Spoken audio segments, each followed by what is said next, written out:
Hello, everybody. This is Achilles Justice, the Philosophy Society. It is January 30th, 2024. We have new people here, veteran people who have been here before, people online. So just an introduction for you. The purpose of the group, so philosophy is known as the love of wisdom. And in the history of philosophy, like people that kind of have the term in ancient Greece, like philosophia, the love of wisdom, they've been focused on wisdom in the context of like making sense of things, right? Like, does this definition apply to the objects or the things that we're talking about? And we could say in the use of language, if we're using language to like denote or refer to like an object, it's relatively straightforward. But then once language becomes abstract, or it's referring to things that are not in the present situation, it can become kind of challenging. Like when you use language to talk about the mind or God or justice or love, right? What do you mean by abstract? Yeah. Something that is not concrete. It's not a physical object specifically, but it's a process or an idea or just a concept in general, right? And so philosophers have been engaged in something called conceptual analysis, looking at how these concepts, what they mean, how they make sense, and if certain circumstances apply to them or don't apply. And that's kind of just been philosophy for a long time, right? But when we go back to what philosophy means as the love of wisdom, just making sense of things isn't the only thing that is related to wisdom. Like good judgment and how we reason, for sure, that's important. But living a good life and being healthy and how we are aware of ourselves or our habits and how we make sense of our life in general and with other people is also very wise, right? For us to have a healthy society and to avoid going to war, for example, to have autonomy and freedom. So the Philosophy Society, in the way that I am structuring it, is wisdom in the way that the group is put together. And that's like the very first thing. So we could talk about wisdom as like not making certain errors, right? It's unwise to, so when you have like a mathematical formula and, to be wise would be to follow certain procedures or steps. That way the solution is consistent. You're always getting the right answer, right? And with social groups, we can find that there's lots of biases and things that happen in social groups that kind of lead to errors. And those errors would be like, certain forms of government, like dictatorships or tyrannies, democracy not reaching an end of a good state for the people because people are being manipulated through propaganda and other kinds of things, right? And so the very way that the Philosophy Society is structured in itself, that we would want to demonstrate wisdom, right? Not just in the content, but just in how we associate with each other. So that's like the very first thing, right? The first thing is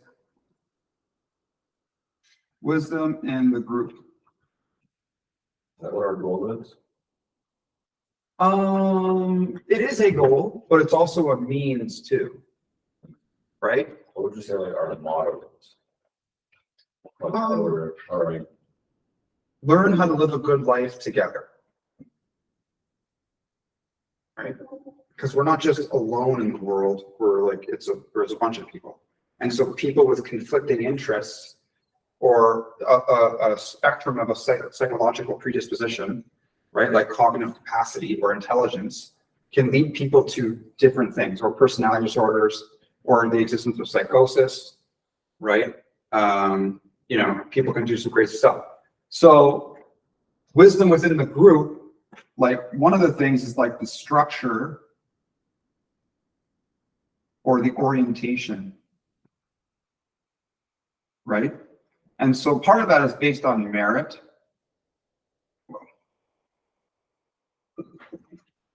It's not, so one issue, so we can say, what problems are we avoiding?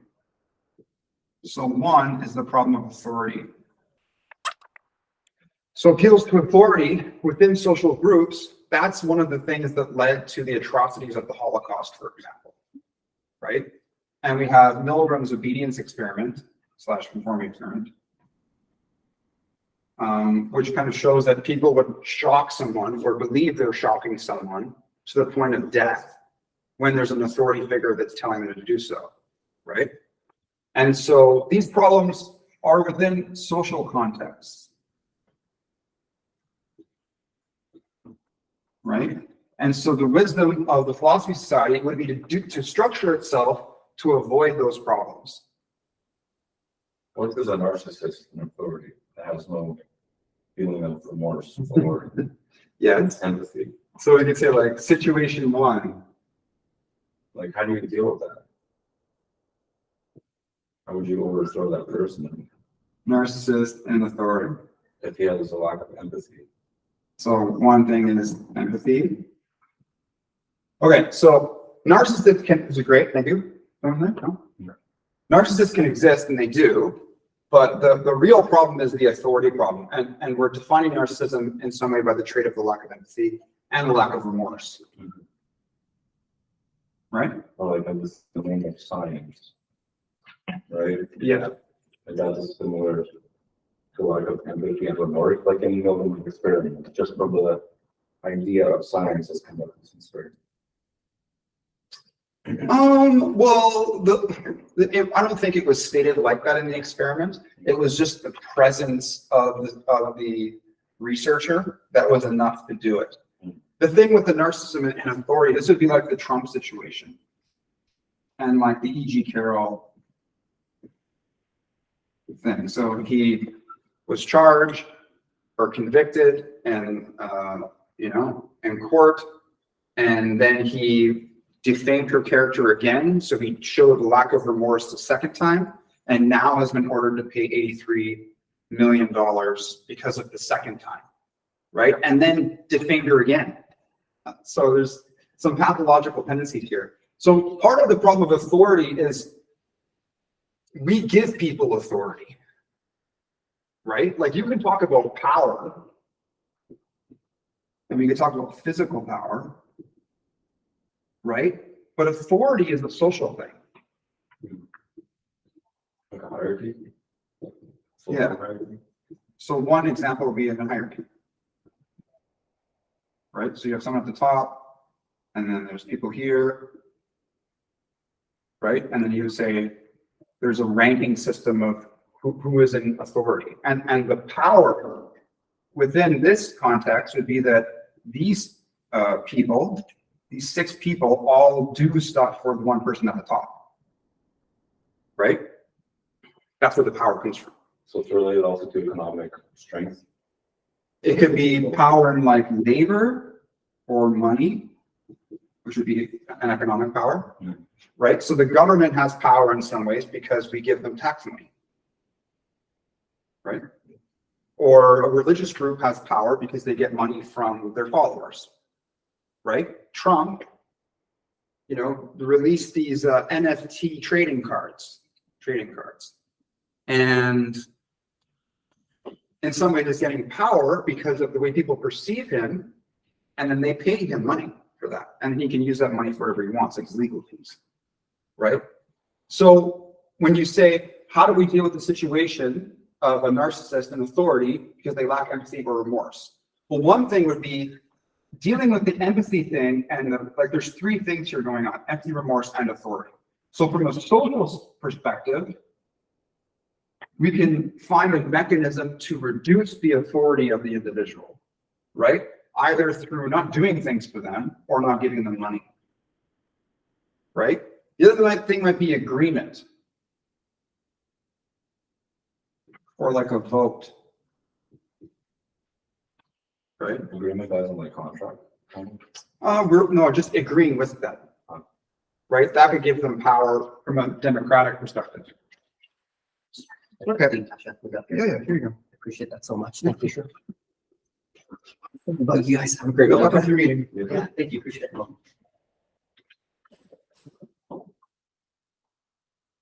And so what the agreement would do is it could just lead to more labor or more power. So labor in a sense that like if there's a mob, they could just come in and like haul you away and do what they please, right? Take all your stuff or other bad things, right? That's like an oligarch, let's say. When the person in authority has full control over the people without them having anything to say. Well, it's like a dictatorship. Oligarchs are like more of an economic. They're like a lot of money is being delegated to them, and then they're taking the money away from the people and stuff, right? Okay. So one thing is the social component of how do we. That's why I said it's based on merit, right? Not an appeal to authority, just for the sake of the authority. And so part of what that does is, for this to make sense, we need to have some element of self-awareness and like social awareness / other, right? We need to kind of be aware of what's going on. And then the meritocracy element would be to distribute agreement, or if someone is correct about something based on the legitimacy of the claim being made, right? So if it's a reason thing, so if it's like an argument, so we would agree, or it would be a conditional agreement, right? So based on the argument, for example,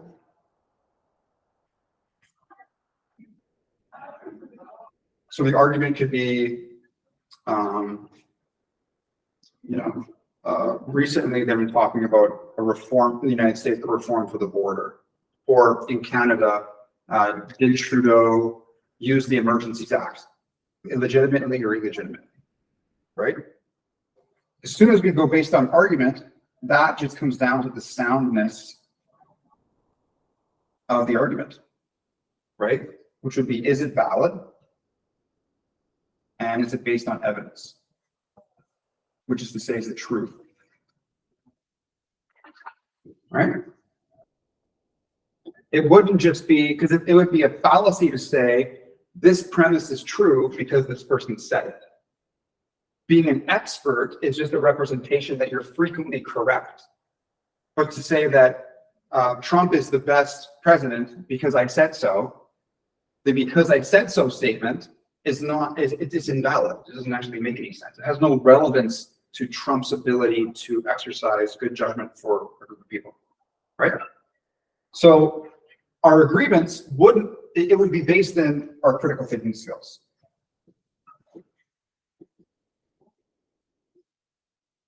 And then, so we would say, like, are we going to do things together? So like, I don't know, group cooperation, which is kind of like the labor thing, labor or money. Like you could say time maybe, but time, I guess there may not be work involved, and labor is specifically for work, so you can give somebody time. I'm not sure what other things are going to give this person power, you know, aside from agreement, you know, maybe time, some type of resource, you know, but we could just, you know, there's other things we could add here to the nth degree.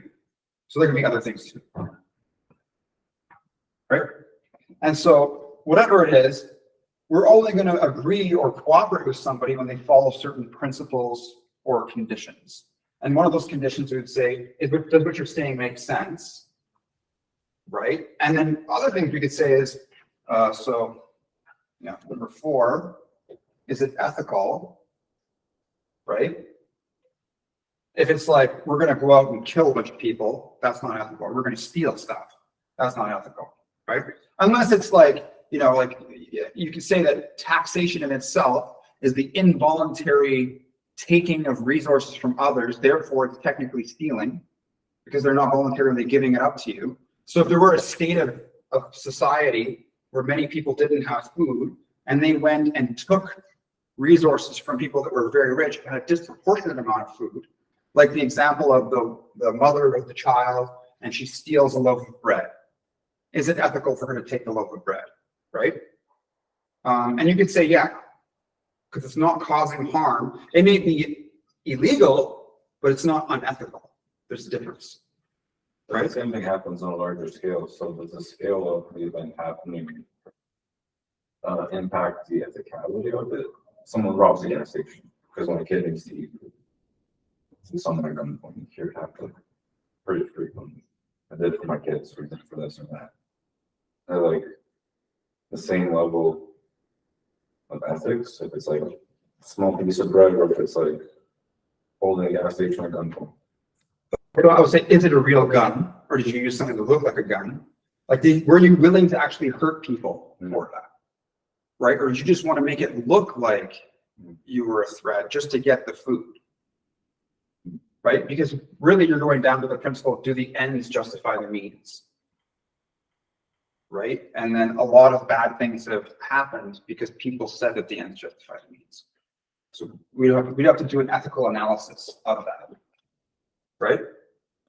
And so this is kind of going to like, what does it mean to give a person authority? When do we give this person authority? What does it mean to have authority? Right? And authority in some ways is going to be linked to power. And then I related power to, doing things for people, giving them money or other resources, and then time. Like you could say that, like if I gave my kidney to a family member, that in itself is like, there was some authority, like who was the authority? Am I the authority? Am I making the decision? Or is authority just that you have the power to coerce someone to do something they don't want to do? Like law enforcement, right? You would say they have the power to take you physically and put you in a place you don't want to be, i.e. jail. And that's what that means, right? To have power in that sense, or the authority in that sense. And so I think talking about authority in itself is its own thing, but then talking about narcissism is its own thing too, because there's also like another situation as two would just be like a psychopath that's focused basically on self-interest and does not care about others, right?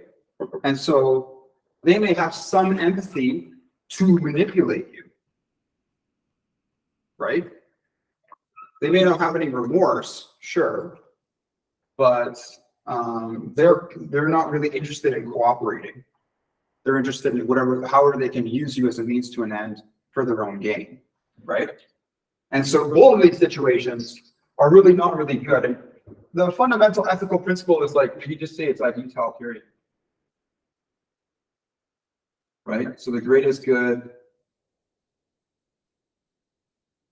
for the greatest number, right? Yeah, because if it's like a monarchy and like there's a divine right of kings, or if like, the Buddha comes back or is reincarnated, we could say that utilitarianism is not the correct approach. That maybe one individual is more valuable than all other people, right? Or if there was like a superhero, and like a Superman or Superwoman, Superperson, and they had these like, these like magical abilities, and we're like, we need to keep them alive. They're the most important thing. They're basically like a god, right? Yeah. You have a question before? No, I didn't, sorry. I was just going. I'll say for Edmund. You raised your hand. Sorry, I didn't know. Sort of, I was going to ask, does being utilitarian necessarily mean it's ethical? No, right? That's what I'm talking about, Oh, right? So what circumstance would it be that the greatest happiness for the greatest number does not apply? And so in some circumstances, some cultural groups, they will believe in a god, and the god is the most important thing. And they may be willing to sacrifice many, many people and make many, many people suffer, whether they're believers or not. but that would have to do with them thinking that it's greater for everybody, right? Because if you invested in the God, why are you invested in this God? I guess if we look at a Christian God, actually, with a Christian God, you would be sacrificing anything for the betterment of everybody, wouldn't you? Man, how many people are in hell? Like if we're all sinners by the nature of being human, then we all gotta go, we all have a little bit of time. Right. You know what I mean? And so if everybody's doing that, are they happy? No. Right? They're not gonna be good. And so you could say that it could be very relative, like maybe at a certain point with the highest population, everybody died. You know, in that moment, it would not be utilitarian. You could also argue at the same time, though, but once they get through hell and they go to heaven, it's for eternity, and they're going to be happy forever there, right? So part of the problem with utilitarianism is how do you like quantify it, right? And there's been, you know, there's some issues with that, right? The reason I bring up the God thing is I'm saying that maybe there is one entity or being that just trumps all value. And in the history of humanity, we've seen like monarchs or kings, right? They have a lot of value. Or you could look at presidents have a lot of value, or prime ministers. And then I just throw a fictional kind of context. I'm like, what if there's like a superhero, which is equivalent to a god? And they have a lot of value, right? Then it's not about everybody else, it's about them. And so a dictatorship or a tyranny is based on that, right? That this one person, whether they are explicit about it, like if you look at Putin's house, he basically lives in like a gold-plated castle. And right now, people don't have enough money. Like retirement funds in Russia is about $150 a month. $150 a month to survive off of. And people don't have the money to afford eggs right now because of the war in Ukraine, right? So is it about utilitarianism for someone like Putin? Not really, because why couldn't you just take one of your gold chairs and give it to a town and then they could live for 6 months or something like that? Like, are you even sitting in the chair? No, you're not even using the thing, right? So it's not about, I'm just trying to say is like, when we do the ethical analysis, right? What do we mean by that? Right? So there's utilitarianism, there could be like, God is number one. We could talk about a king, which is similar to a dictator, right? Is number one at the expense of everybody else. Or like a superhero, which is kind of like God. Right? Similar to that. So does the role add the value? The title, king, dictator, president, God. Well, like there's the Or like, like you could use any kind. You could like make up a word.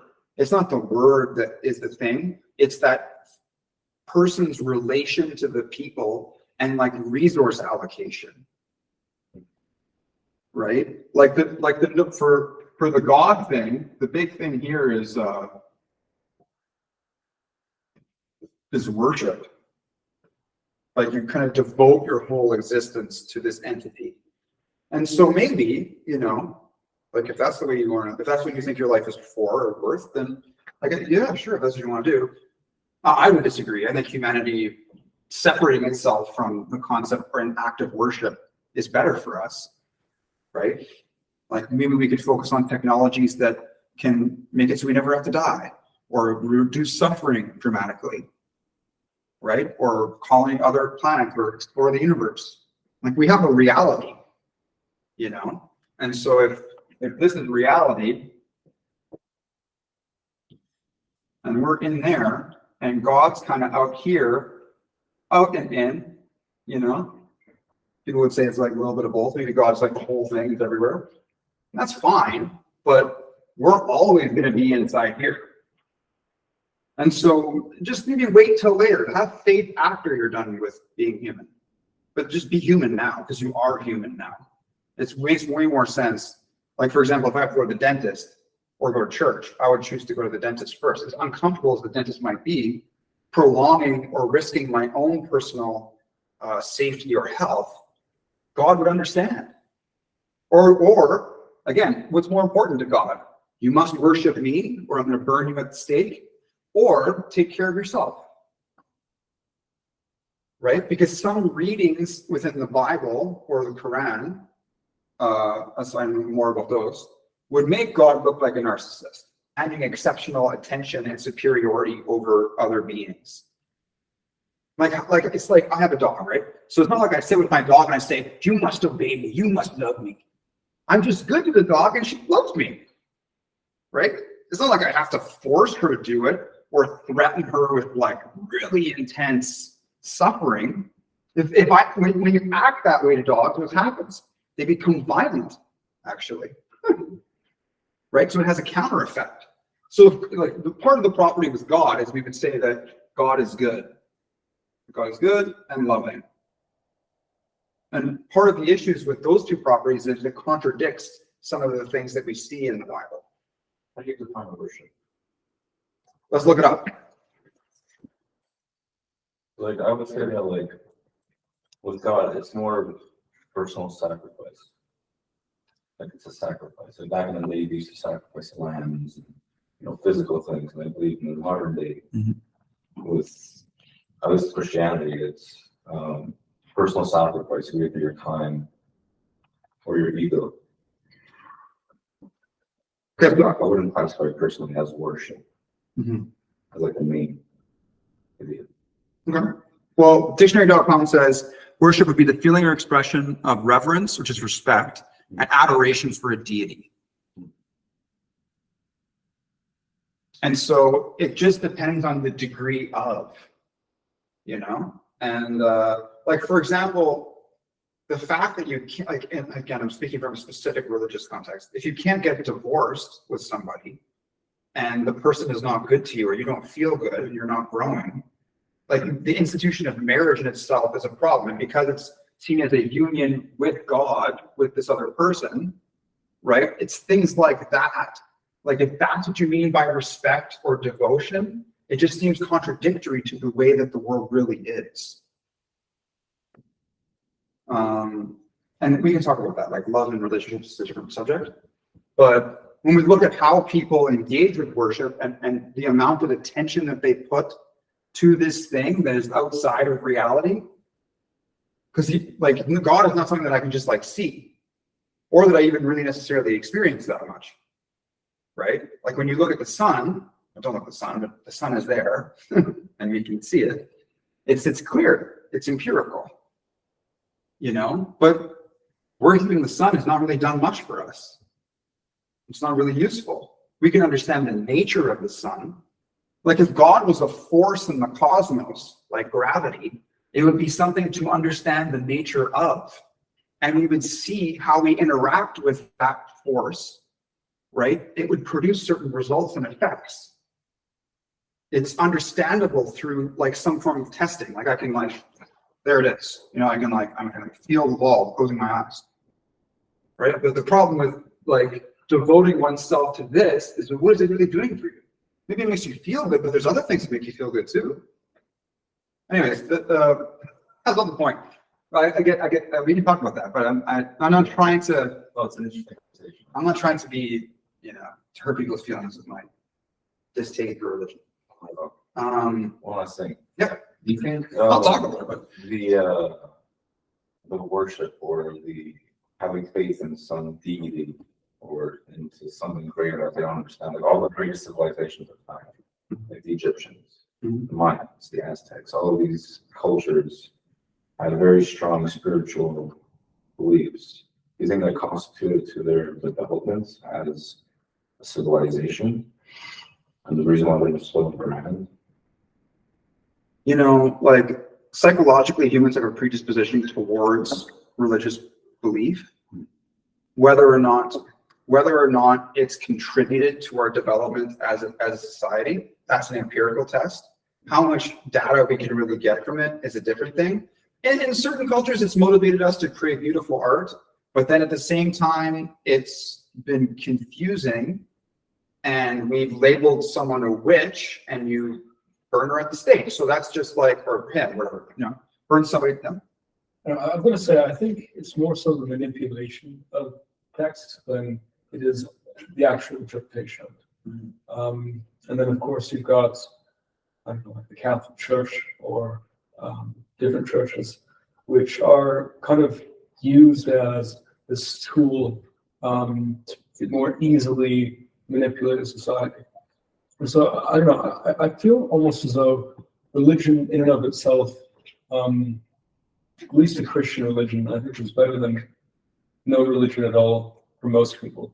Okay. And I see it more so as a guideline to live rather than you absolutely must adhere to everything. I don't know. In many ways, I feel it gives many people purpose to live. And I think you can overcome having to look at the Bible constantly as reference as you grow as somebody. But for example, to view yourself as a sinner, right?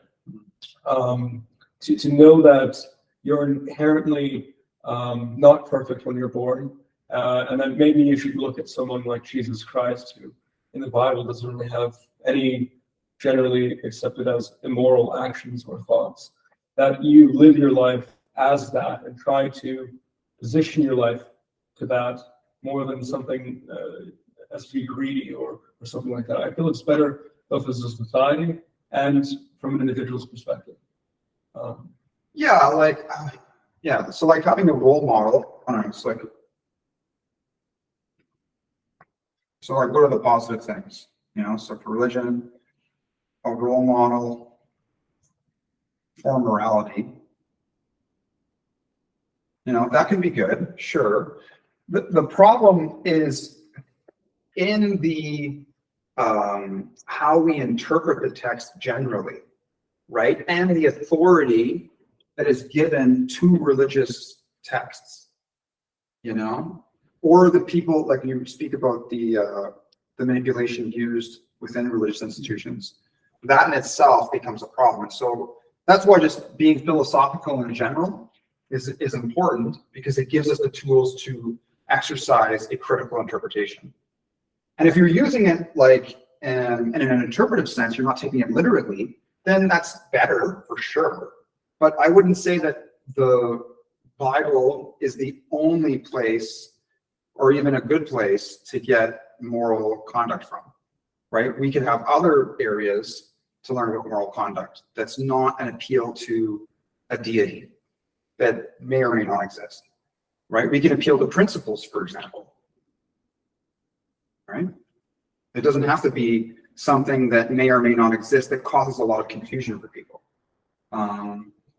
And if some people get some good out of it, like, you know, like, I don't know, like Richard Dawkins does not agree. He thinks that we should just dispense of it completely. I want to like go into this, which Dimitri brought up, the example of the narcissist who's in a position of authority. So one property would to not be giving narcissists authority in that sense, right? Should anyone have authority at all? That's the first thing. What do we do about authority, right?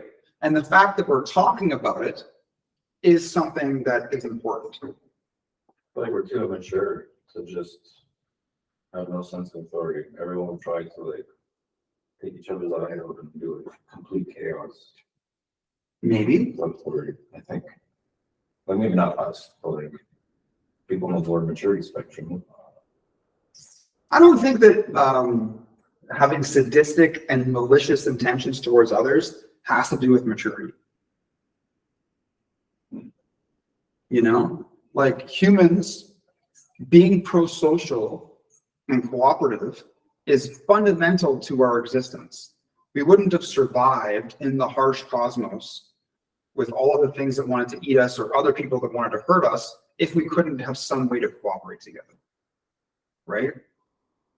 And so I think the nature of authority in itself, what does this mean? And the reason that I bring this up is because of the information we see from social psychology and things like the Holocaust, right? Where authority has been used to manipulate people. And so part of the reason for the Philosophy Society is to go back to this element of merit and understanding the nature of critical thinking, but also why we would conform to certain things, right? And so like, you know, something similar to conformity would be like the bystander effect.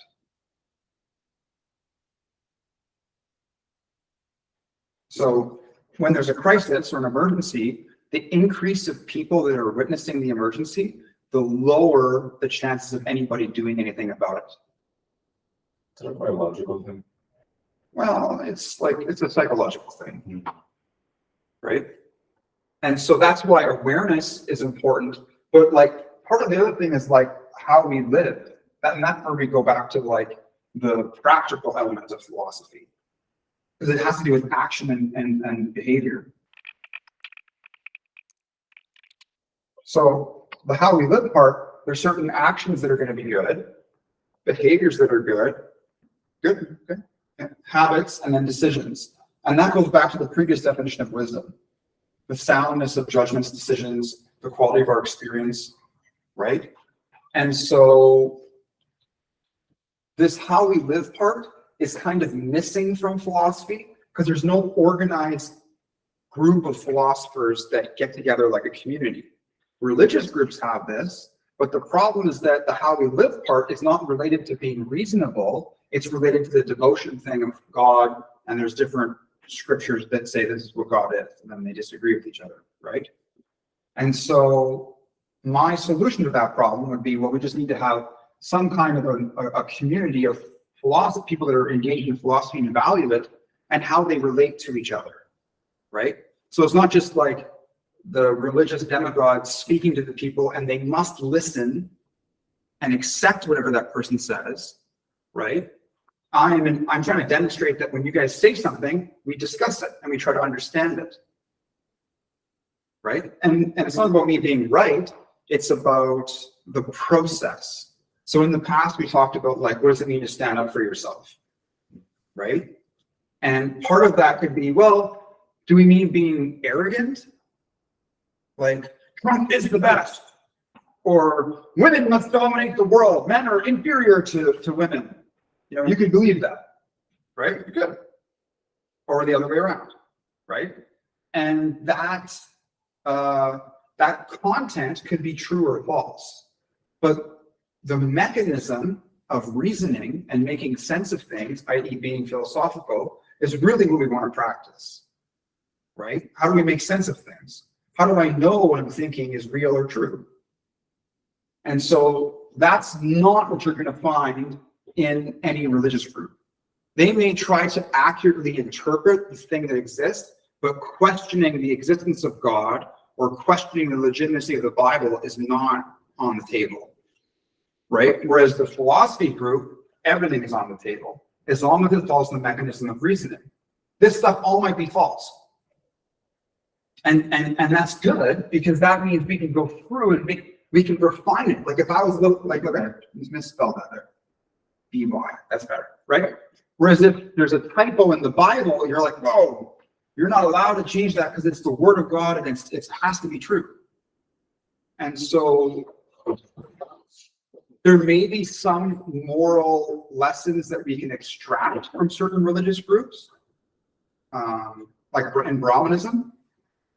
You know, Atman is the self, and the self is everywhere. That's interesting. I think we can talk about that, right? Or in Christianity, be good to your neighbor. If we interpret neighbor as all other people, that's good, right? But if we just have a literalist view and we just accept everything dogmatically, that's not good. I have to go now, but I do have to say I actually quite like this idea more than is I've sort of gone. You know, I was raised as a Catholic, and I became very atheistic and agnostic. And then the only reason I went back to reading the scriptures, well, initially was because I wanted to understand history better, so I read them. But then it became more so. You know, they have some very valid points. I think they have some great lessons, and it's something great to refer back to. And the one thing I've found the hardest is to completely accept this one idea, right? This one idea that, you know, this is our God, this is the way we should live. And so I much prefer this idea of this philosophy society, or whatever way you want to put it. Because you absolutely shouldn't. And I think even if you're looking at a Christian perspective, you shouldn't wholeheartedly just accept whatever is in the Bible. Otherwise, you can easily be manipulated by it, and you're becoming unidimensional. So, yeah, anyway, I really like the idea. It's good. I do have to go. The amount of science will add to that. I like to test things out, so I've tested for both parties. The bad guy, like not following the scripture and not following the good way and following the negative, evil way, Yeah. seeing your dad's God in life, Okay. and then trying both and seeing that the good way is a little better. Well, not a little bit, but a lot better than reading the counter. Yeah, well, like, we could talk about that, right? Like, if the Gladly. Mhm. So, like I don't think it's an all or nothing thing where everything in the Bible is completely false and just not correct in any way, like just complete nonsense, right? There are some things that are close to some kinds of truths, and there may be some truths, but there are also things that are false in there. And so we have to be able to figure it out. And usually what people do, whether they accept it or not, is they'll pick out specific things that are relatively correct, and they'll just ignore the things that aren't. Like a certain passages can very easily be interpreted to condone child abuse, like disciplining your children, right? And some people, they're like, that's the way. Why? Because God said so. And let's say they're having a bad day at work and the kids are irritating them. Now they're like, they have a righteous instruction to engage in their negative emotions and then cause harm to somebody else, right? Whereas if in the philosophy side, and if you look at the law of Canada, child abuse is illegal, right? We would say, hey, like you want the voice in that, when they're not of sound mind and you're pissed off or you're having a bad day, you want the voice in your head to say, calm down. Not say, yes, you're right, fucking punch him. Like that's maybe not a good idea, right? And so in some instances, it can be a good thing, like be good to your neighbor, you know, don't kill prostitutes because they're prostitutes or whatever. Like look at yourself before you start getting pissed off at other people. Sure, but there's other things that maybe don't make sense, right? And the Great Witch Hunt in, Europe was like a thing, right? And there are other scripture from other religious organizations that also have other problems. Like if we interpret jihad as killing everyone that doesn't agree with what we agree with. If you interpret jihad as like a healthy worship for Allah, okay, it's all right, sure. I still don't think it's a good use of humanity to be devoting yourself to this outside of reality. It makes more sense to work on a farm and like develop technology to feed people. Like if you think of all the hours somebody spends worshiping, if all of that time was used to better humanity instead of paying attention to something that may or may not exist, we would probably be better off. Just saying, like all of the hours that are spent for that, if those people became doctors, if they spent time studying and learned stuff, or if they just built shelter for other people, like houses, like if God really loves you and loves all of us, then God doesn't really care whether you believe in it or him, or if you spend your time like worshiping God, because that doesn't do anything for you. It's actually a waste of time. The only thing that it's for is to make the ego of the deity. I want you to think I'm great. You must prove to me that I am. Are you serious right now?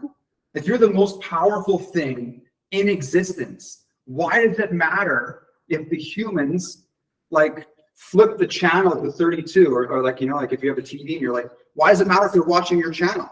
Doesn't matter. If God is omnipresent, that means everywhere. Like what that would mean is God is like this. Everything is God, which is not like right? God is just nature. Then like God is like in me. I'm like the toenail of God. I'm just walking around, like where everything is. It's just all the cosmos. And so there is no such thing as just you being alive is technically worshiping God because you're alive. Even if you disagree with God and think it doesn't exist, it's still inside of there. Nothing can ever be out. That's like saying, how do you get out of time? Okay. Travel faster. It's never gonna happen. It's just not a thing. Yeah, Einstein actually has an equation to confirm time travel. We just can't weeks was not. Yes. Thought about, time was like a unitary thing that we've developed in our heads to measure exact moments, right? Yeah. The whole time travel thing is that you're warping space-time fabric, right? Mhm. And then, and hence technically you're able to push your time. You're not able to manipulate it. No. Fully. Yeah. Anyway, I do have. Very good. Sorry. Everybody We'll else. see you I will be here next next week. week. There's a bunch of things that need to get done. You know what I mean? And you could do a lot of stuff. You could volunteer your time, right? Like if worship, you don't get paid to worship. And so you could just volunteer your time to help out people that have disabilities or homeless or whatever, you know? And if God loves all of us, but what would God love more? You helping other people that are in need, or you sitting there and spending your brain energy on the ego of God? Just doesn't make sense for me, right? And like So in the extremity sense, like how people spend too much time on it. any time at all is a waste of time. Anytime. It's a no thought thing because it's out of reality, right? It's better for you to spend time being good to other people and being good to yourself. Isn't meditating out of reality too? No. But like meditation is a way to have a sense of oneness with yourself and to exercise mindfulness, develop your self-control and your emotional stability, right? To get that through prayer. Some people do it, yeah. And so if you're doing it for that purpose, that's different. Let's say that's not really a worship thing. Then I would say that's different than worship. It's part of it. Just throw it out at any time. I know it's already, It's okay. a very deep conversation. No. So I would say that like worship would be like human points to God, right? Whereas if you do like a prayer meditation, okay, and if it's human points back to the human or to other humans, in the sense that you're being loving, that's okay. With God in mind. That's fine. If it's for this purpose. If it's for this, like if I have stuff to do, like if the baby's crying and it's like, oh, it's praying time, and I'm gonna ignore the child and then pray, there's a problem there. That's not good. Or if you're starving and you need to eat, right? Or if you need to take your insulin shot, right? And it's how much time, you know? So I think there's a difference between the two. If it's a means to the end of God, that's different. If God can help you, like thinking about that can help, but then what does God mean, right? And this is also different from being spiritual. Meditation is not like the Buddhism thing. So helping you to find yourself. It's true. Yeah. There's some roots there. It's true. So if you want to talk about being spiritual, right, where the mind is going beyond the self through meditation if necessary, that's good. But as soon as you have the scripture-y God thing, you start to solidify and put a word to something that doesn't have words to it. It's not a word thing because it's out of reality. Right? And so it's better if you're doing it to like become one with yourself, I wouldn't even call it God. I would just say spiritual. I wouldn't put my energy on that thing. It's like an empty bucket and there's never gonna, there's a hole to nowhere. It's not going anywhere. But then the act of praying or meditating, that might have some positive benefits for you psychologically, right? So then I would just say, just switch tracks, do the same thing, but just engage in mindfulness, for example, right? So, okay, so like authority, right? This is the thing here. This is it authority to an other? Is it authority to a group? Is it authority to something like a God? Right? And what does authority mean? It could mean coercion, right? It could mean like rules. It could mean power or exercising power. So coercion is you're making people do something they don't want to do. Rules, you're imposing guidelines that they are obligated to follow because there's going to be consequences. Right? Power is similar to coercion. And because different types of power. There's like, physical, social, etc., economic. Right? I took a picture of this and I put it in the chat at the end. But it's fine. You can take this too. It's better to do it when it's done because you're going to see the whole thing. I appreciate that. That's very good. I was just afraid that you're gonna Very introduce good. something. No, don't worry. It's good. Okay. So authority, right? I think it's important when you say authority, what do you mean by authority? Okay, so let's do some examples here. That's fine. Your turn. I got a little sidetracked. Okay. Excellent. Let it all go. No, not nonsense. About I thought about devotion, because we're in the God. Oh man, you're over there. I know, I'm sorry, I was just It's okay. I was spinning out into. We're reversing it and then it's going back over here. We'll come back to this then. Okay, you want to talk about devotion? So I was reading like Uh-huh. the difference between devotion and worship. Yeah. And worship is an action. Mhm. And devotion is from the heart and causes real acts of love, obedience, and worship. Okay. So remember how 2 weeks ago you said this is like the main idea, and then the lower thing stems out to that. Like arrows, Okay, like a hierarchy like a hierarchy. or a flow chart. Yeah. So devotion is like the top is like, oh my gosh, I can't speak. The highest, Yeah. I guess, in hierarchy. And worship derives from devotion. You have that, Okay, so you need to have devotion first, and then down there you have worship. yeah, where the action will come out. So you're telling the worship in the form of action. And then Okay. it says too many people worship but have no real devotion. And devotion is of the mind, you can say. It's You said heart, but I was going to say well, mind. from the mind. Okay. Through love. And So what do you want to say about that? well, I'm agreeing with this guy how there's a lot of people that have been worshiping themselves as devotion. Like are just doing the act to do the act. Mhm. So we're told to without actually having that reason behind it of devotion or love. Okay. Again, I would just say devotion, right? Both these things, this is physical stuff. Both these take time, right? And all of that time is better used for other purposes. That's my position, I respect it. right? Like you studying marketing, for example, it is a really good thing to do. And I think it's better for you to spend any time. If you're like, I'm going to spend time devoting to God, even if it was 30 seconds, that 30 seconds is better spent reading that marketing textbook I gave you. Honestly, right? And if you think that devotion is tied to being a good person, we can spend time talking about what it means to be a good person, independent of any devotion towards something that is outside of reality. That's all that is. Because what I want for all of us is it for it to be real.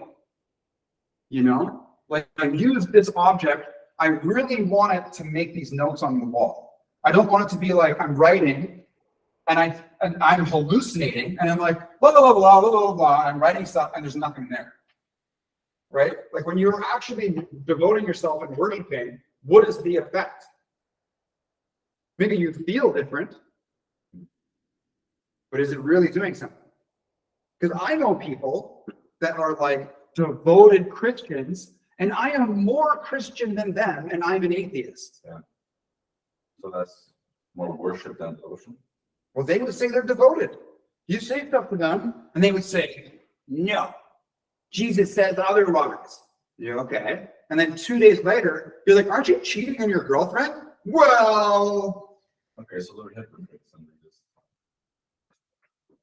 I don't even know. I can't even say anything. I'm just saying, like, Makes them feel better about themselves. And makes they're gonna classify themselves as a Christian and act against it intentionally.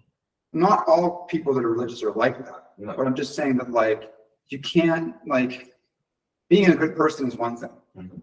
right? Completely unrelated to what your spiritual or religious beliefs are. In my opinion. Like believing, like religion and spirituality doesn't make you a good person. Like you said, it's everything else outside of that. Religion is something completely separate to each person. You could have like a spiritual person that's like a crazy spiritual person.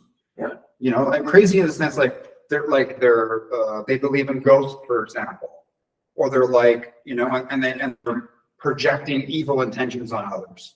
You know what I mean? Yeah. Like they could be considered spiritual. They believe in spirits. Okay. You know, when I say spiritual, I mean like a transcendent, subjective experience that the mind is engaged in that we may not have words for. You just experience it. You're like, whoa, that was intense. Somebody else would be like, I saw God today. And you're like, whoa, that was intense. You know? Those interpretations. Well, yeah, that exactly. Like there's a person, and then there's things happening to the person. And then one person would say it's like spiritual. There's so many factors to that interpretation. Like IQ, previous life experiences, beliefs. Yeah. Where you've been, you've seen, there's so many factors that influence what you perceive. Yeah. And so this experience, right? The way that our belief system will help us interpret our experience. Depending on what I believe, I will interpret novel stimuli in one way or the other. Right? Okay. So do you want to speak with anyone? No? Okay. Because I'm responding to your piece on authority. Thank you. Yes, and you asked me a question about authority. I still want to answer that. All right. So, you all right? What was the question? Okay.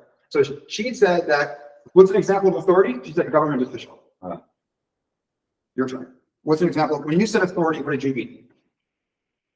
I don't remember exactly in that time context, but military officials, teachers, Okay. or professors, I guess. Professionals, like if people have control over your mind. Professor, like a teacher. They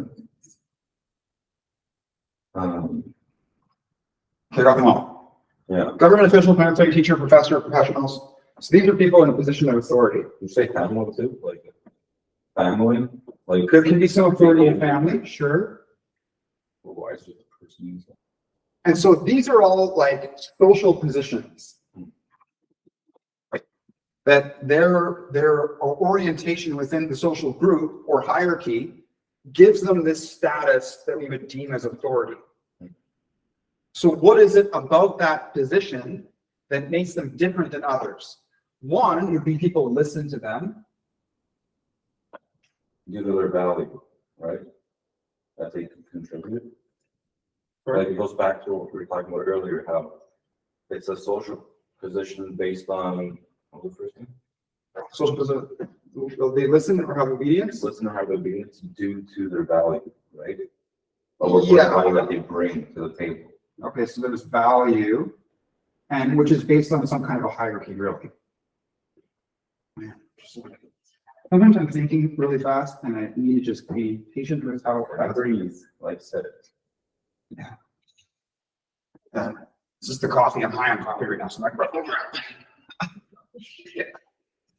Okay, so there's some hierarchy here, right? There may be some relativism within the hierarchy, right? So for example, like there's like the president, but then there's like the nuclear physicist advisor, who's like, well, the nuclear facility can only take this much damage, for example. The president may not know.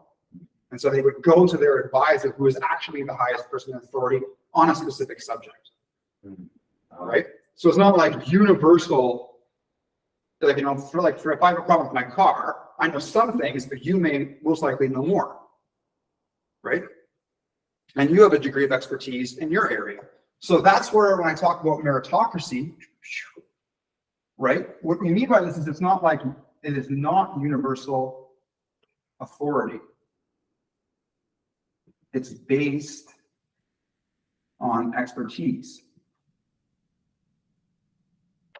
right? And so if you're like a leader, or I guess, you know, I don't know, right? Or like the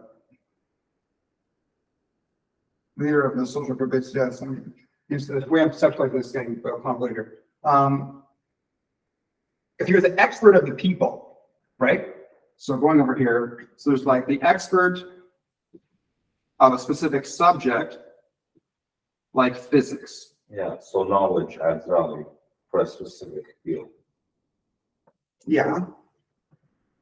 but that doesn't always apply for every, Okay, what's up? Just walk through the market. yeah, sorry. There's the expert of a specific subject like this, but then you can be the expert of the social / things like leadership. So let's say we have a bunch of people here. Okay, and then this is the group.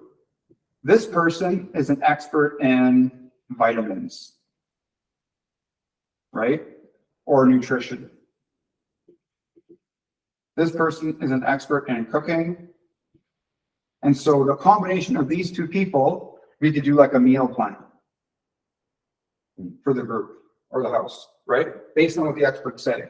And the individual that's like an expert of people would be the person that knows what everyone else's expertise in and be able to manage a coordinated effort to get them to integrate their expertise for the group's benefit.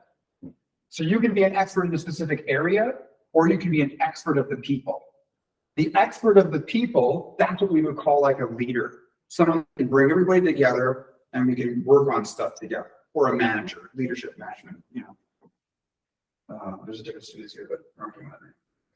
So that's what someone who is supposed to be like the leader of a country is supposed to do. Because the leader of a country can't know everything. Right? Like there's an issue in was it like the border of Syria and Jordan or Iraq right now recently, where like Tower 22 got hit with a drone strike and 3 Americans died, right? And so, and it was backed by Iranian militia people, and Biden doesn't want to go to war with Iran, but have to have some response because Americans were killed, right? And so what does Biden do? You know, maybe that day, Biden, like as a person, maybe your kid got sick and you're actually thinking about that day, or all the other things in a person's life, right? What the person's going to do is they're going to go to their military expert on that area of the world, and they're going to speak with them about that and say, what do you think we should do? Right? And then this person's going to say, we should do all these things. And then they may speak with another person to talk about those things and see what their perspective is, and then come to some general understanding, and then that's going to be the decision. They say, I'm going to do this now because of me consulting with the experts in this area. That's what we've decided. Now, this person ultimately takes responsibility. Like whenever people talk about the United States in a specific period, they say under this person's administration, the Reagan era or the Nixon period, right? And so you kind of take responsibility for the whole social group, even though you're not an expert in every field, right? Okay, we're still speaking about authority. Yeah. Let's brainstorm. What makes someone valuable? Like, how can you increase their value as a person? Yeah. The ones I thought of was like knowledge on a subject, Okay. which is like you said, like the physicist. Merit. Yeah. Knowledge of people, which is networking, which is why I'm assuming presidents are presidents because they know a lot of people in high places and whatnot. It's not necessarily on their education or their knowledge on a certain subject, right? So merit, which is like the knowledge. Yeah. Or expertise, Of a subject. and then social skills. Yeah. When the knowledge of like practices or the skills, like a transferable skill. So like a craft. Like a craft, yeah.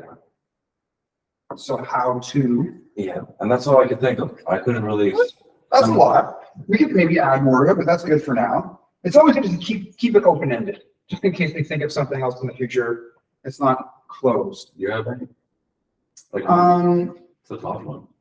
what about like, Well, why do people have value in certain areas?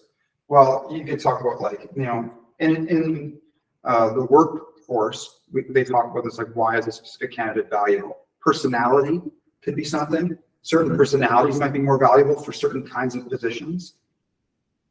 right? Someone who's high on conscientiousness is usually a good thing. If they're too agreeable, it may not be a good thing because you may say something that's incorrect and they won't correct you on it. Certain personality traits. So authority. Authority in the sense that from a social psychological context, it really just means that a person can get you to do something. That's the operationalized view of authority, right? Or like power. So person A gets B to do something. Thank you very much. And that's where in the Nazi regime in World War II, you would have individuals and higher up in the hierarchy commanding lower people to like shoot a bunch of individuals or torture them or do bad stuff, right? And the other people would do it, or they would get killed, right? So yeah, so that's kind of what we mean by authority. Other things we could talk about is like maybe indoctrination. Like when we talk about the professor or the teacher, right? That's like blindly agreeing. And that's To someone's orders? Or does just to what someone says. So where did I write this down? Okay, so in a social hierarchy, what is it that the person at the top like what's the difference between them and everybody else? One is that you can make other people do labor for them. You can get money from them. It's usually he a lot of times and do the same thing. Women can do it too. Or they can get agreement. Or so one is a vote, but others is just like the acceptance of information as true. Right? They just accept what the person says. That person has authority, therefore we agree with whatever they say. Right? Which is analogous to the same expertise. Right? Anthony Fauci is an expert. We're going to agree with whatever they say. It is correct. And then people get all pissed off because they're like, oh, Fauci was wrong. Therefore, he's corrupt. Right? It's just that he was making a judgment based on the evidence that he had at the time. And then when new evidence came in, he was like, no, this is the best thing we have now. Now we know more. So what we're doing to be philosophical is to understand what we mean by something. Right? What does this mean? And we're breaking down different conceptualizations. This is the conceptual analysis part of being philosophical. What do we mean by authority, right? So who is it relevant for? Where is it situated?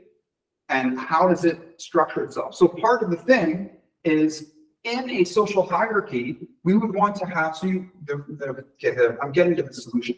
The solution is what do we do about this, right? So where does it occur? It occurs in a social hierarchy or a social group. So when we represent it in a flow chart like this, in contrast to a horizontal, so this is a vertical hierarchy, then you can just have a horizontal group, which is similar to just going like this. It's all on like a plane, right? And if you flipped it, it would look like that. So I could like look at it like this, or I could flip it and look at it like this, right? So if I look at it flat, everyone's the same. And then I change my perspective and I can see they're all in different places, right? So if you have like an XYZ axis, right?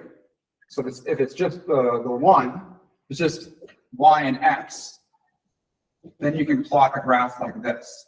But then if you add Z, you can flip it and then maybe everything would just be on a line. Usually it's not, right? Like if you think of like if I took dust in the air, it would be in different points within 3D space, right? Whereas if I put dust on the table, it's actually kind of all on the same plane, right?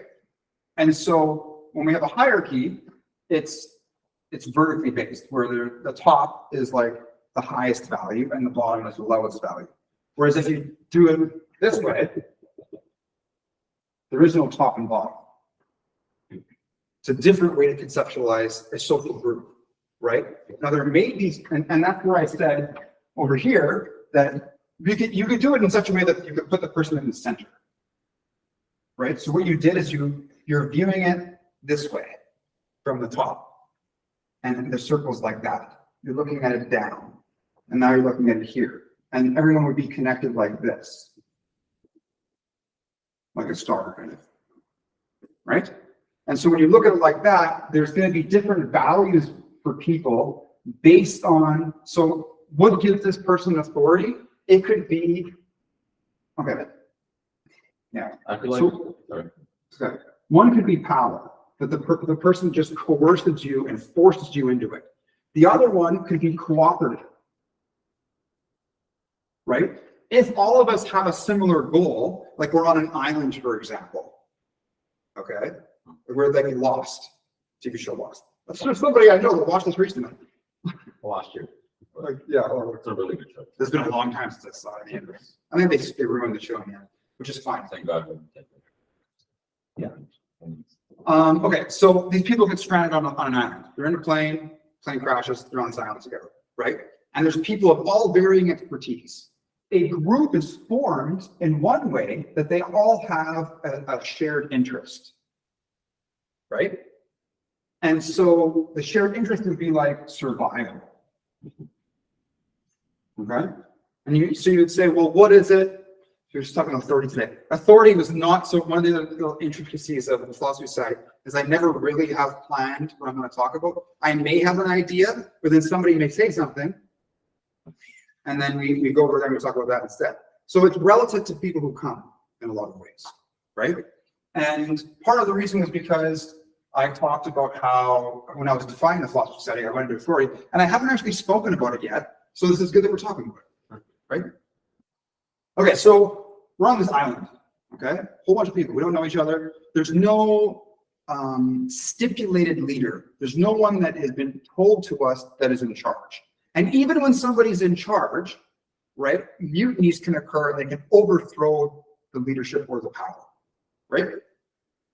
Now, people, because of their cooperative shared interests of surviving, that can be ambiguous too, right? It could be like, we're going to eat those 3 people and all of us are going to live. Like, it could be a weird ass situation, right? Or if there's like rabbits on the island, they just eat the rabbits or whatever, you know what I mean? So it doesn't necessarily mean that there are certain ethical principles that are being followed, right? It comes back to why are they the authority in that situation where it's relative to the situation they're in, like you said, with the knowledge of survival. Like a survivalist would most likely be the authority figure there. One who knows first aid, one who knows those practical skills in that certain situation. Yeah. So authority is relative then. As part of it, yeah. It is relative to certain factors. The situation is going to be one factor for sure. And so from the philosophy side, part of the practice is how do we determine what the relative authority is in every situation? And not automatically assume that someone just has authority. Just because of the title. Just because Achilles is standing there with a blazer. Right? Title or not, but whatever it is, right? And so if I have any authority in this circumstance, it's my ability to communicate all this information in this way and my ability to integrate all of the information coming from everybody else. So there's my social skills, there's certain things that I've developed that have given me the ability to stand here and communicate this way. And my authority is not because I have determined it to be such, it's because people choose to give me that by listening to me or participating or whatever, right?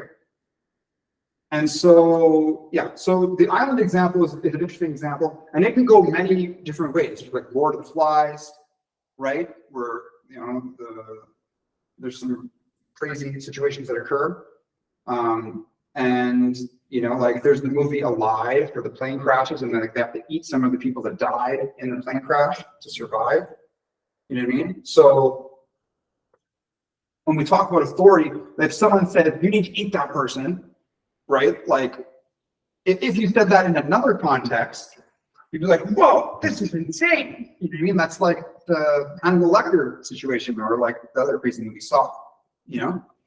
But if it's in this context, where there's like an island example, you know what I mean? Now it's changed a little bit, right? So situation and circumstances are going to determine A, what behavior is acceptable in that context, and then B, authority would be relevant to the person that kind of makes the most, well, this is one property, that makes the most sense under that context, right? Because the Hamas attack, there was a lot of violence to innocent people, And there was a person in authority that said, go and do this violence. And those people agreed. And then they did it. And then now a recent stat came out that over 50% of all the buildings in Gaza were either destroyed or damaged. Right? So the consequences of that initial act were very, very high from Israel. So when we talk about authority, to do it, if we define it in such a way as to do what somebody else tells you, right? That's different than like expertise. Expertise is what this person says is most likely true. Okay, what do we think? People who strive to be an authority are narcissists and psychopaths because they do it for power. Okay, is that always the case? 99% of the time. Maybe So, not 99, maybe in a bullet, like. okay, all right, so that's, in the place that I've seen. you've said this statement. Now we're going to analyze the statement and see if it makes sense, right? So one thing we could do is say, is there a circumstance where someone desires to be in an authority position, right? Mhm. Defined as people accepting you telling them what to do, okay? But they're not a psychopath and not a narcissist. Is there any example you could think of? Okay, yes, right here, Like what? like you, Okay. or like, Like me. or a pastor. That's Okay. the first thing that came. Or just a parent. Or, I want the kids to listen to me because I don't want them to fucking get hurt, you're right. you know? Or I want them to eat healthy, you know? Or I want them to brush their teeth. Right? Or I work with people with disabilities. Right? Maybe I've encountered too many narcissists and psychopaths in authority, and that is why Okay, so I'm associated with that. So when you first set the situation, I wrote some information down, Yeah. and look what I did. I separated authority from this psychological diagnosis or type. I'm like, this, we need to understand what this is first. Okay, And what makes a good authority figure? that's a different question. Which I feel like You can put that over here. the best type of authority figure is the person that leads by example and through action. Instead of telling other people what to do, they Very good. they motivate everyone to do the same action. He's also doing it. It's Being a role model. a role model, yeah. So like an example of Jesus as a role model. Kind of like, yeah.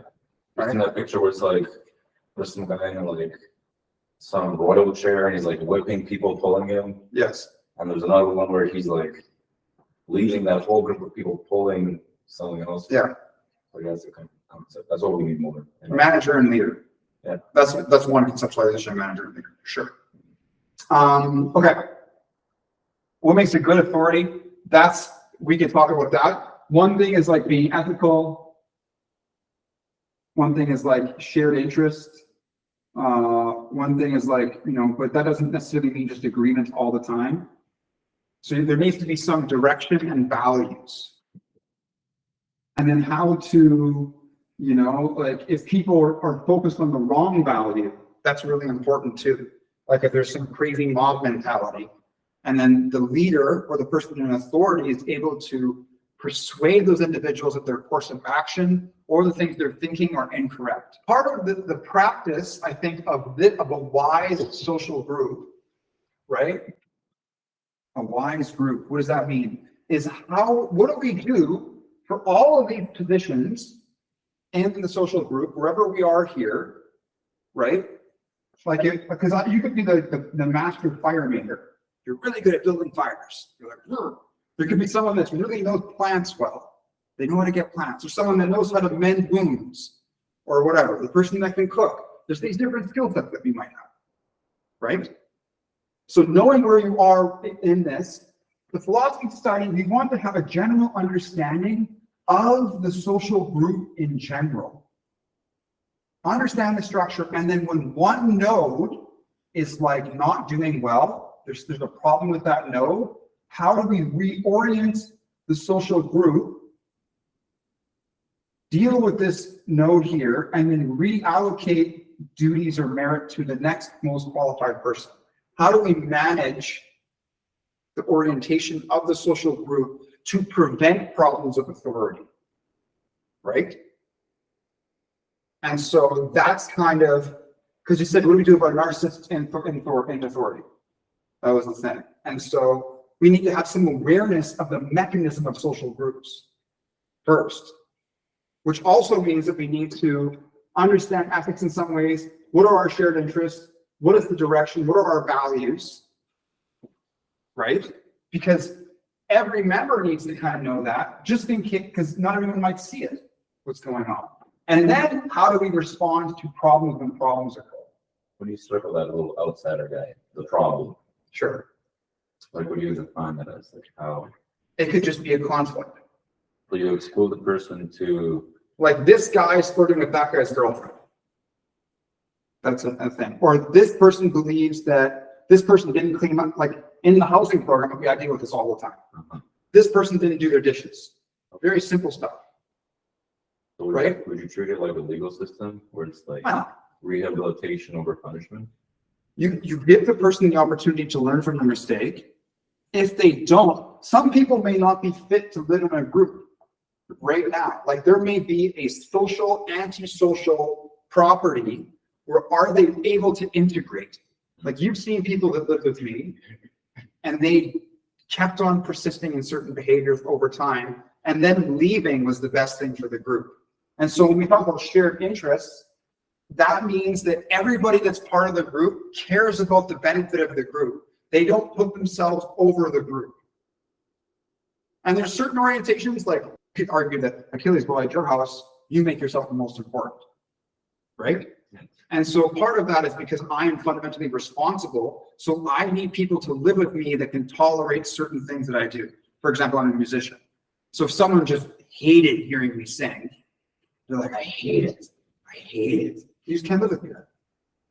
Or for example, recently there was someone that had a dog that lived in the house, and the dog was untrained and used to bark all the time, like multiple times a day, right? And if that is not something that can change, it just may not be the best environment for that specific person. So there's going to be like a proximity of group, right? There's going to be the main leader here, and there's going to be a proximity of individuals. If these are like the closest, there still might be somebody over here, but they're further away in proximity. And so they actually are like a tier 2 relation to this group cohesion. So that's like somebody that doesn't live in the house but comes over and visits, because their daily habits would be too much to handle and it would cause too much disruption for the house, right? So instead of firing somebody, you would put them on a contract notice and make them work from home. That's another example. But what if sometimes the person in authority views that person, what if that person has a revolutionary effect on the group, and the authority figure doesn't want that to change? He wants it to stay his way, regardless if it's for the betterment of the whole group. One person. Well, that would be the standing. What are they? Is it their interest or the group's interest? Mm. That's like Trump. You're right. Like, does Trump really care about the United States? Trump said, kill the border deal this last week. How is that good for the people that in the country? I don't know Obama did that. That's Cuba. I don't know. You're talking about this. I haven't looked it up. I'm not sure. I'm just to give you an example of some contemporary politics that. So there may be so if all of these people. So you said, okay, what if there's a switch in power? Well, these people we'd have to define what are our shared interests, right? First figure out what that is. And if those values align more with this person, then these people would have to orient themselves over there, and then this person would become a different thing. And then this person would be other people. Right? It's fundamentally contingent to the values of the group. And so the Philosophy Society has certain values, right? And some people may not agree with them. Like Edmund was like, hey, I like your approach to religion in contrast to how religious people that are dogmatic in religion view it. And that's good. But some people might disagree. They may say, no, Jesus is the most important thing, and everything that's in the Bible is fundamentally true, and you're a heretic or you're engaged in blasphemy by speaking against it, and you should be killed. Okay, fine. They might say that. So it's important to understand what our values are, right? In this context of the island, the shared values were, we just don't want to die. We all don't want to die together. Okay, right? And at least in the near future, right? And so what we would say is like, well, what can we do? Can we cooperate? Will cooperation increase all of our survival value, right? And the answer may be yes. Maybe it will increase.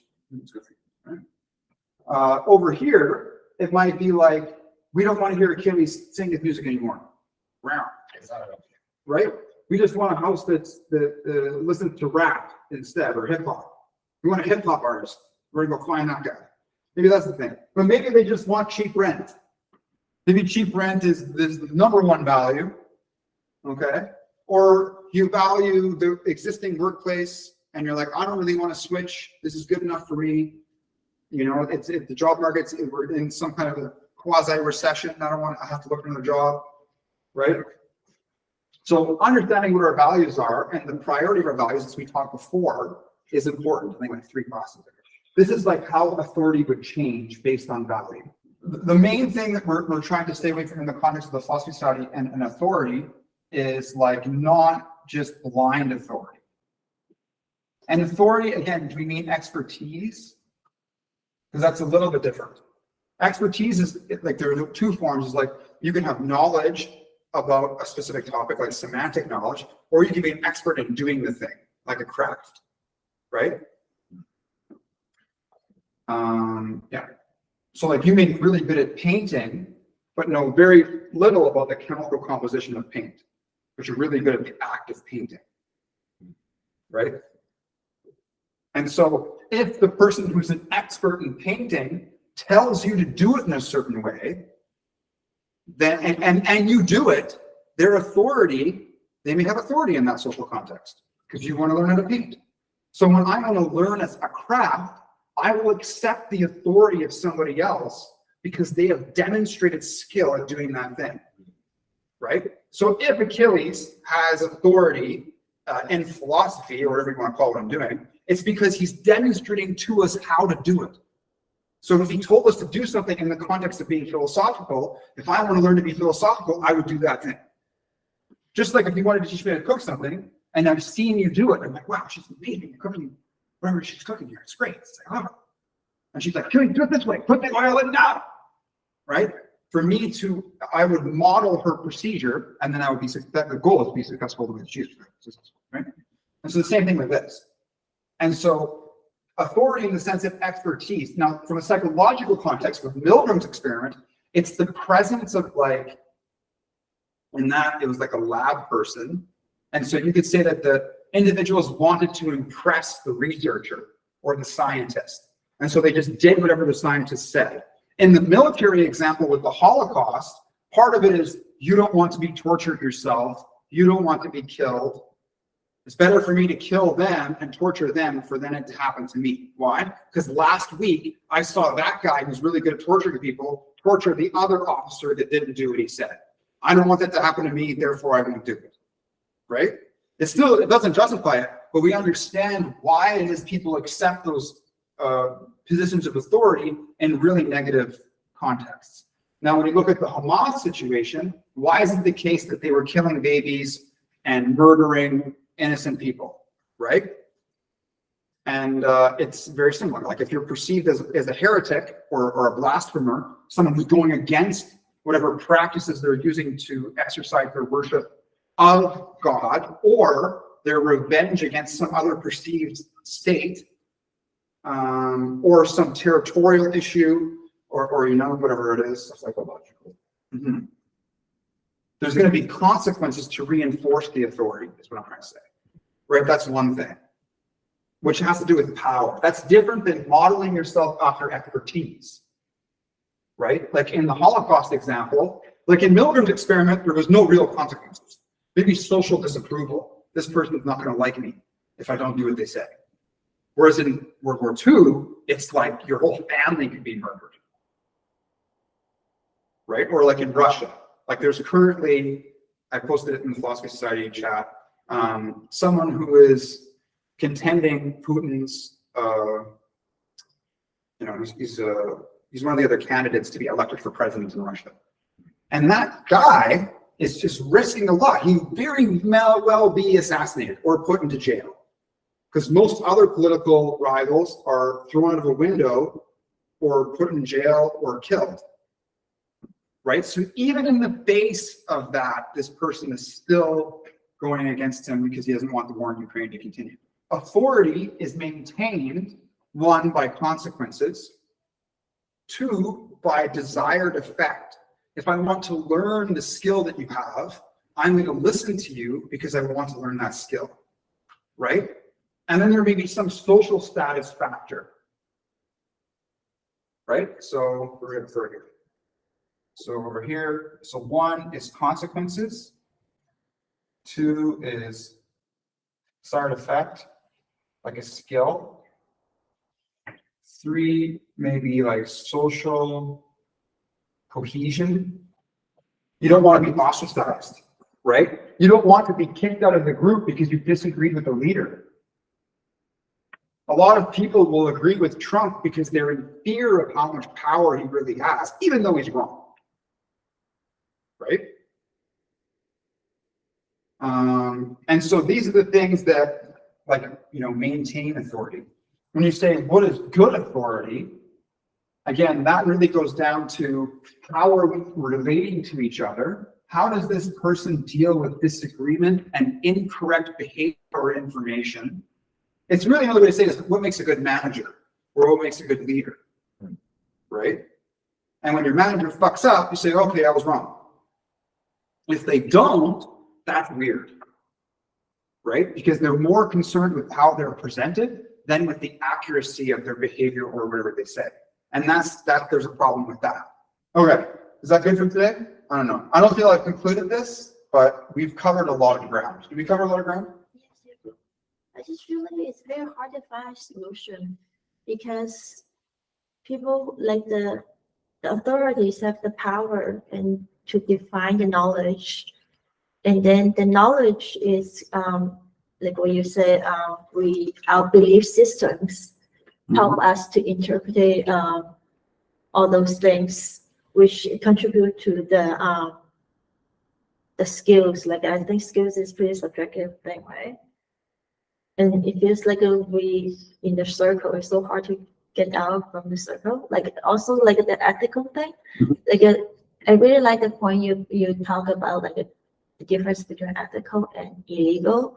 Like for example, if we look at the issue of refugees in Canada or asylum seekers, like if they're forced migrants due to war or environmental disaster. So I think it's ethical for them to look for a better life elsewhere, but the border rules make their behavior illegal. Right? And then what is the common goods? Like, is it like our society following the rules greatest good for the greatest number of people with the 1%, only 99% of the assets? Yeah, it's true. It's true. It's not even. Yeah. So when you talk about authorities, people gain the authority based on the common values. But who define the common values? Because obviously, if 1% or 99% of the assets is not common goods. It's true. Yeah, but we still like elect those people, like give them the power. Now we're begging them to help. It's true. Yeah. Yeah, that's great. Thank you. That's very good. I think these are things that we can talk about some more. Right. One thing is like, could you say what is it that's giving them the authority in some ways? Even when we see these problems, how is it still working out this way? And I think it's like we look at the concept of the vote, right? So in a democracy, there's a representative vote. You go to the ballot box, you check it off, and you put it in, right? But socially, our vote is a little different. It can be like intention or agreement with somebody, right? And so if we have a leader that has problems, you can object to what they say. And that is a way of contesting their authority, right? And so one of the problems with that is the issue of groupthink. is people will not object when there's an issue, even though they feel it inside and they know about it. And same thing with conformity. With Appi's experiment of the lines, right? Where people looked at the lines and they said, are all the lines equal, yes or no? And then 5 people in the room said yes. And then the other person was like, clearly they're not, but they conformed anyways, right? What was on public in the experiment? Ash, ASCH. And so these are the kinds of things that when we talk about how to live, and again, Philosophy Society is a wise group, right? That means and we talk about how to live, like this stuff isn't in scripture. It's not in the Bible. Why? Because a lot of it is based in psychology, and we needed to develop that through empirical testing, through like observing things, right? Being empirical, like what's really there, what's in reality. We can try to like look outside, but that doesn't make sense. Like, how do I look out? If this is reality, how do I see beyond that? I can't. Like, I can't do it. It's nothing going to happen, right? And so it's better just to be like, this is what's here. Be empirical. Like, there's a chair right here. Like, don't walk into it because you're going to fall. You know, but Reality is also perception based. There's things in our reality that we can't see, but we know are there. mhm. But we- Gamma rays and X-rays, or not X-rays, but when you use X-rays to see certain things, like in the universe, astronomy, for example. Well, we can still, it's observable, not with like the human condition on its own, but we can have some instrument to aid us, like an extra eye. Like that's where I use the telescope to like look at, what is it? It's not a ball of cheese. I've been there. It is not a ball of cheese. The moon, right? You're like, oh, it is this thing. And so to say that it's not empirical means that it is outside of our experience. Whether through our own perception or with the aid of instruments.